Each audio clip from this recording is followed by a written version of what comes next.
How we doing, team? Welcome back to mobility number 3. The first day we're actually going to get into myofascial release or foam rolling work specifically, and this is something we're going to intermix in a lot, not even just in our mobility but also in our workouts we go through. So come on back, get that foam roller. I know one of the things you're looking at right now is you're like, Johnny, where's my accountability clock? Well, if you were in the Bay Area last week, you knew that there was a nasty little windstorm here, and I tried to use it and the wind blew it over and it broke the back. So I have to fix it first. So my accountability clock is my cell phone. I know, very technical, and that's what I'm going to use and to provide you guys time today. Anyways, first off, let's talk about this here really quick. Foam rollers come in different densities, sizes, lengths, shapes, the works. These are terrific tools. I'll say so myself. The biggest problem is misuse, as well as our general practices are a little misaligned with maybe what we're going for. So again, today is going to be informational as much as it's going to be talking about use in certain areas that I would say are probably going to be the most frequently used as we go through. So first off, we will head down to the calf Achilles complex and we'll talk about how to work up this leg a little bit. We'll go a little left to right and then we'll kind of work up the body as we go through. So I like to start close, so obviously not all the way down to the heel, but really close to the ankle line as we go through. A foot on top, loaded pressure into your foam roller can be important. What you need to constantly do when we talk about foam rolling is communication to the body. How does it feel? Certain angles will cause little differences, but what you're looking for is very specific. There can be discomfort. But do not find unbearable. If you find sharp points that you're like, I can't even put my foot up there like this on it, a lot of the times that's either one of two communications. It's either you have really tense fascial tissue or you're working with an area complex, you're sitting on a nerve that is just not responding well with the body. So always want to work in line as you go through. Obviously, these running up the length of the tibia fibula as you go through, the big calf muscles. You have these big gastric heads and then the soleus head that runs center line. Typically, for most people, I like to start down in the calf Achilles, or that big Achilles tendon, and then I work up to where more of the gastric heads insert. Now with this, what I like to look for is oscillation and contact. Look for an area that's a little sensitive, then I move on that area for a moment. Work it out, then rotate, find a different point. The leg on top is only for different extra pressure. If you don't want the leg, don't use it. So, as we settle into this, I want you to work up closer to your knee, but you're gonna stop about, I'm gonna say about 2 inches from it. So don't go up around the patella. We're gonna stay below that point. Now, as you work here, what you were looking for, and what we're looking for here with foam rolling in general, is this is what we call SMR, or self-myofascial release. So what myofascia means is the supraphysial point to the skin of a large tissue. Fascia is this external, most superficial coating on 99% of the body here, 99%. What we're looking for with fascia tissue is that it can cause limitations based on tense muscles, tight areas, and even lengthened points that haven't had a lot of good contact as you go through. Go and switch legs for me. Everyone's body responds to this a little bit differently. But the beauty of this tool is that, you know, for everyone on the planet, I know there's a lot of people that love going and getting massages. This is a self-massage. Obviously, there's certain points of contact that are a little tougher to use with this tool, but for the majority, the big complexes, calf, hamstrings, quads, glutes, spine, you know, T-spine, the lats, even some shoulder work, a majority of this can be done with just this tool at home. But you gotta practice, Now, we were talking about how it should feel. One of the things I like to connect to when I think of the foam roller is you know, we stay away from discomfort, meaning pain. We look for uncomfortable, we work on uncomfortable, meaning targeted areas, and then we move forward. Now that is really the big difference in line, and the reason that's important is because what happens is let's say if I'm working on a tissue area that's working out, what you're gonna find is increased mobility in that range. And we'll do test, retest as this series goes along, because there's some of my favorites to open you guys' eyes to saying, hey, if I do calf Achilles work, how do I know it's even helping me improve? I'll show you some really cool stuff we'll work on here later. All right, so I gave you the gist on calf Achilles complex. I'm moving right on time. We're gonna slide this up the leg a little bit. Now the hamstrings, you gotta remember, really there's about a 5-inch gap here where the hamstrings really just don't have a lot of play until it kind of meets an insertion to the back of the knee.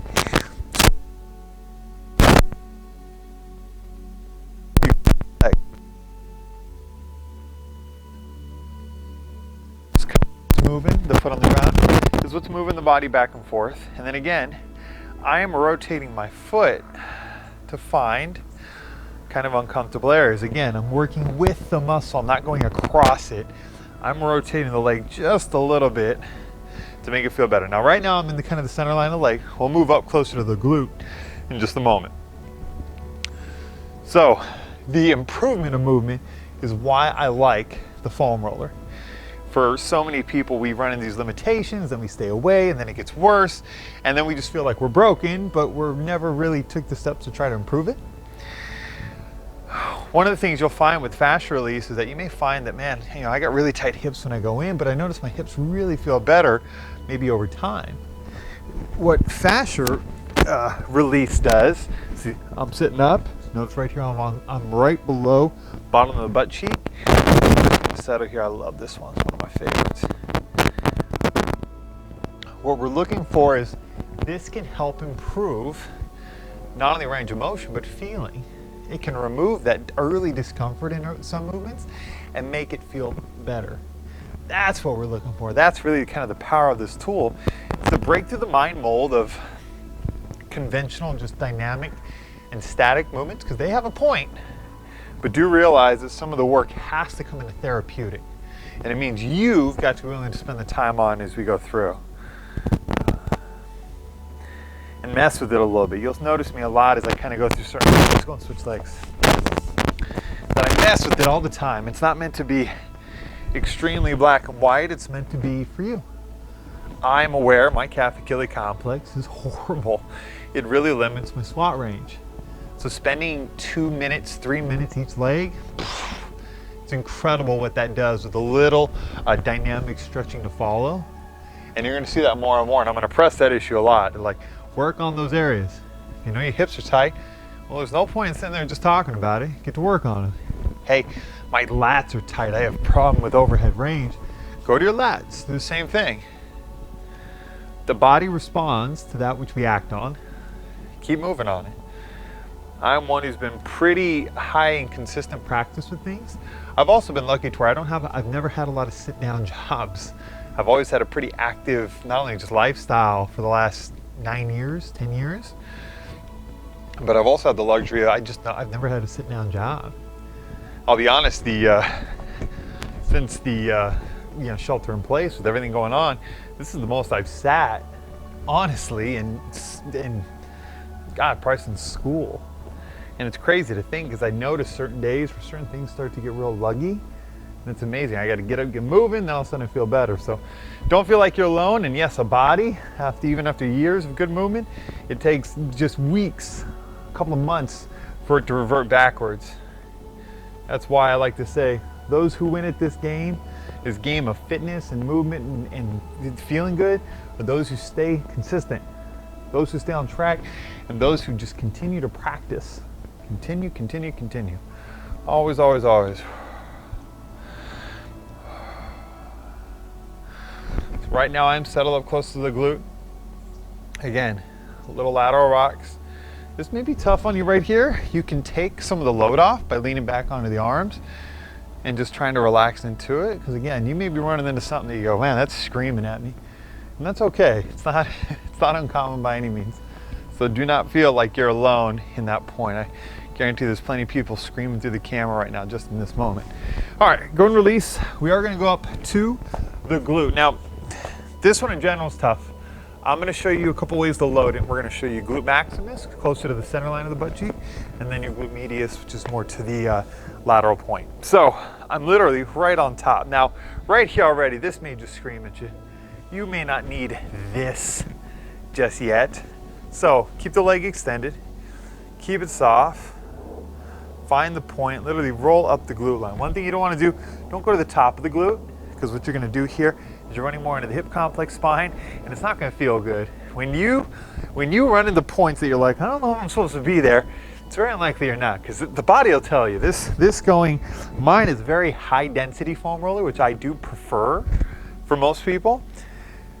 When I go to a point I don't want to be, it'll tell me like immediately to get out of there, because it is uncomfortable, and like that point where even the breath becomes sharp because you're trying to just block the brain out of the pain cave a little bit.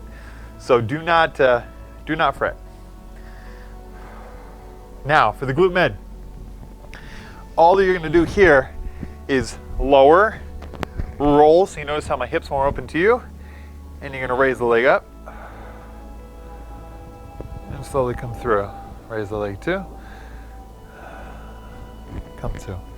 This leg is supported right now. You can wrap it to the front if you want to open up and help. That foot can stay on the ground, but use this. Again, this is being used. I'm pushing it into the ground to move the body through the motion a little bit.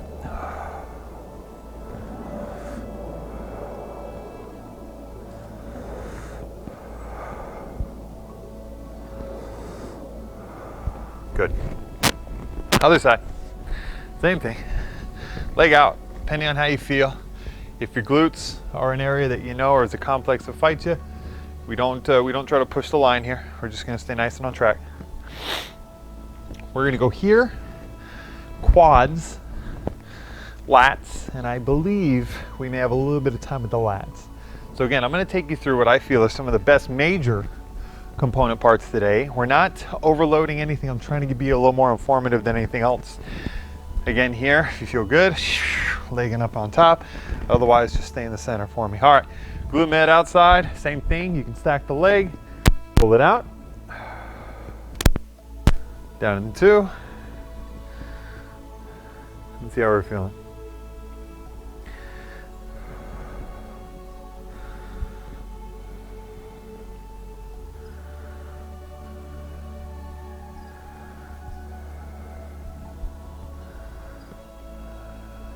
Try not to go to the hip bone. You can feel that sometimes you rotate too far. That's why I'm kind of like quarter line of the butt cheek. Not too far, just kind of right in the middle. Good. Out of there. Turn around. My accountability clock said it doesn't want me to look at it no more. Back on, please. No. Now quads, we're going to scream at a lot of people. Be extra cautious. We're going to roll up and down the main line as we go through, not too internally, not too externally. And look how I change the pressure. I'm up really tall and cobra.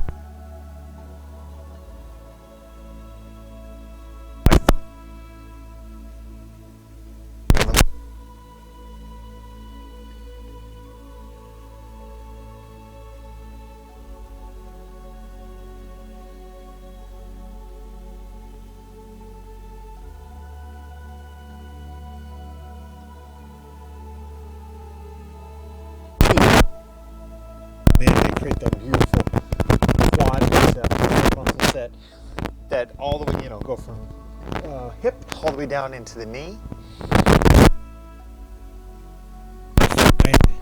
That streamline, and I kind of work it too. Notice how I'm not going all the way to the knee. I'm playing more right in the middle of my quad than almost anything else. And notice how I'm not rotating.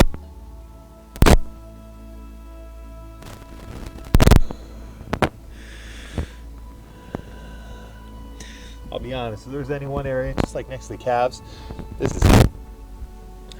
Most quads on us are extremely shortened, they're tight, and they cause some serious aches and pains for a lot of people.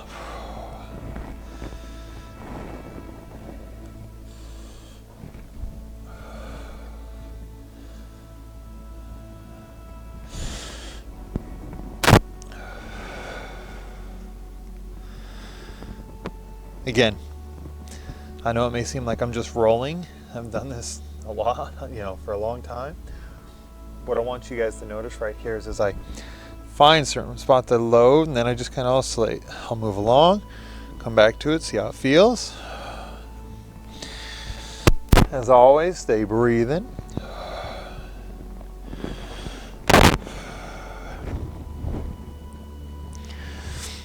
Great tool though. But in all honesty, I already know for a majority of people, this bad boy sits in the corner, collects dust, and there's not much wrong with anything else. And it's unfortunate because it is a tool that is so nice, so helpful.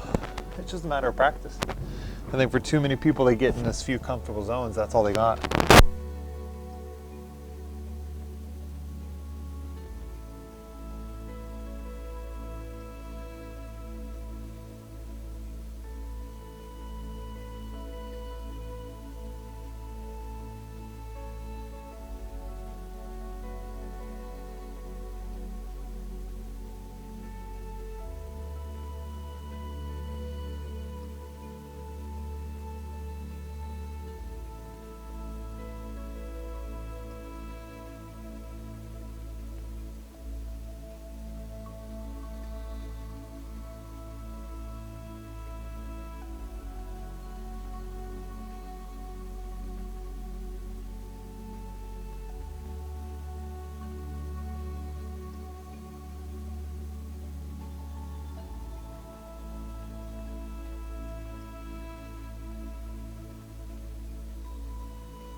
This may be too much.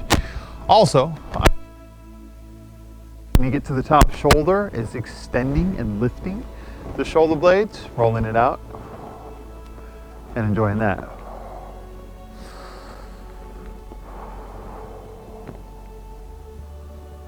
Okay. Last two. Lats, another one that just an area that you can really overwork because of how tight they get for so much in the computer pose. Arms out in full extension. I'm bringing the body down to the ground. Now, what you're looking for here is really, I'm just kind of on the side of the body. Here's your low line. We're gonna go kind of left to right. Lat, huge subsection. It creates what they call that little winging effect. If you ever look at like a bodybuilder. And their goal and purpose for the upper body is they're massive. They help retract the shoulder blades, which is extremely important when it comes to shoulder posturing for like things like a heavy deadlift and even a squat.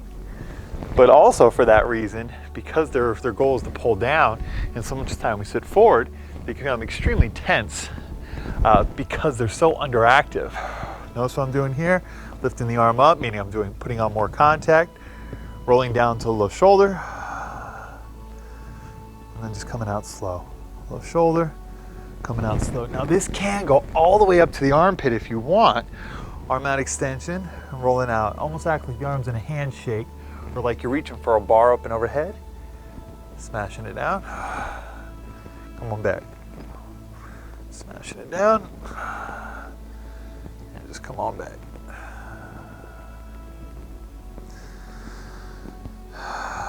One more deep breath. I want you guys to come up. Okay. Team, again, today is information outside of connecting some dots. What you're going to notice in the weeks to come is that we're going to contact areas and go, hey, We're going to test something and then retest it and see how it improves, how you feel. Because I think the biggest thing for most people is that when they do this, they don't really know what should improve. And there are some great standards and metrics to learn how if I go after my calf Achilles, I can see how dorsiflexion increases. And that's really, really important when we talk about connecting to the midline frame. All right, team. As always, we start together, we end together. 3, 2, 1, and I'll see you next time.